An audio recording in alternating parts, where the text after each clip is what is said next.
Bismillahirrahmanirrahim. Assalamualaikum warahmatullahi wabarakatuh. Di sini kami kelompok 9 yang beranggotakan Imaratul Bilad, saya sendiri sebagai pemateri pertama, dan Elviana Nagawati Septianingrum sebagai pemateri kedua. Di sini kami akan menjelaskan mengenai siklus sulfur. Nah, yang pertama ini pengertian dari sulfur atau belerang, di mana belerang ini merupakan unsur kimia dalam tabel periodik yang memiliki lambang S dan nomor atom 16. Bentuknya merupakan non-metal yang tak berasa. Belerang dalam bentuk aslinya adalah sebuah zat pada kristalin kuning.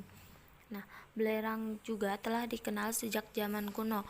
Unsur ini dapat ditemukan dalam bentuk unsurnya di sekitar kawah gunung berapi.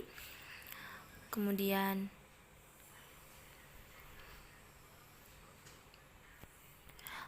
ketika belerang terbakar, maka menghasilkan belerang dioksida, gas beracun pada suatu waktu. Gas ini digunakan di New York untuk mengasapi bangunan yang menyimpan penyakit menular. Nah, selanjutnya yaitu pengertian siklus belerang, yang dimana perubahan sulfur dari hidrogen sulfid menjadi sulfur dioksida, lalu menjadi sulfat dan kembali lagi menjadi hidrogen sulfide. Kemudian sulfur di alam ditemukan dalam berbagai bentuk. Dalam tanah, sulfur ditemukan dalam bentuk mineral, di udara dalam bentuk gas sulfur dioksida, dan di dalam tubuh organisme sebagai penyusun protein. Nah, jadi siklus belerang atau daur belerang ini merupakan rangkaian perpindahan zat kimia yang mengandung unsur sulfur atau unsur belerang di permukaan bumi. Belerang dalam lingkungan atmosfer terdapat dalam bentuk gas SO2 dari aktivitas vulkanis dan pembakaran bahan-bahan bakar fosil. Nah, tidak hanya itu, belerang juga terdapat dalam gas H2S akibat proses pembusukan bahan organik yang terjadi di dalam tanah atau air. Selain bermanfaat untuk kepentingan manusia, sulfur atau belerang juga memiliki manfaat bagi tumbuhan dalam bentuk anion sulfat di dalam tanah. Di dalam tanah, belerang berperan sebagai sulfat, sulfida, dan belerang anorganik. Nah, selanjutnya yaitu sifat belerang, di mana bentuknya merupakan non-metal yang tak berasa dan tak berbau. Dalam bentuk aslinya merupakan zat padat kristalin yang berwarna kuning. Nah, sifat pada di alam yaitu belerang dapat ditemukan sebagai unsur murni atau sebagai mineral-mineral sulfidae dan sulfate.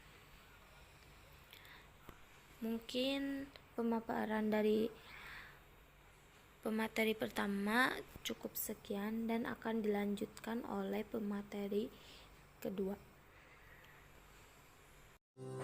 Proses siklus belerang atau sulfur. Siklus sulfur dimulai dari dalam tanah, yaitu ketika ion-ion sulfat diserap oleh akar dan dimetabolisme menjadi penyusun protein dalam tubuh tumbuhan. Ketika hewan dan manusia memakan tumbuhan, protein tersebut akan berpindah ke tubuh manusia. Dari dalam tubuh manusia, senyawa sulfur mengalami metabolisme yang sia-sia. Hasil metabolisme tersebut diuraikan oleh bakteri dalam lambung berupa gas dan dikeluarkan melalui kentut. Salah satu zat yang terkandung dalam gas adalah sulfur. Semakin besar sulfur, maka gas atau kentut akan semakin bau. Hidrogen sulfida H2S berasal dari penguraian hewan dan tumbuhan yang mati oleh mikroorganisme seperti bakteri dan jamur.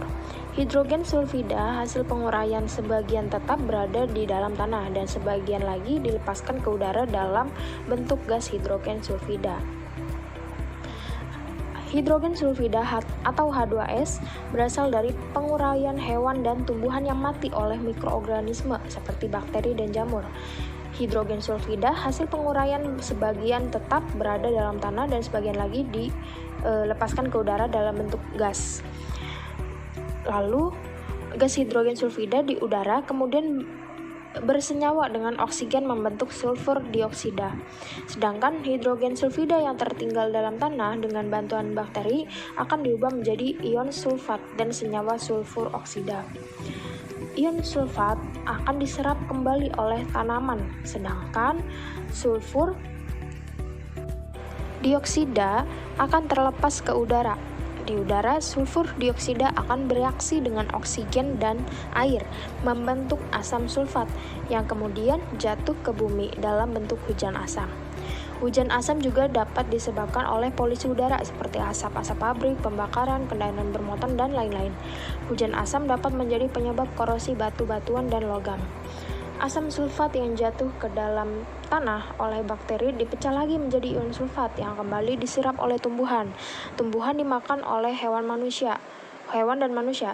Makhluk hidup mati diuraikan oleh bakteri menghasilkan sulfur kembali, begitu seterusnya.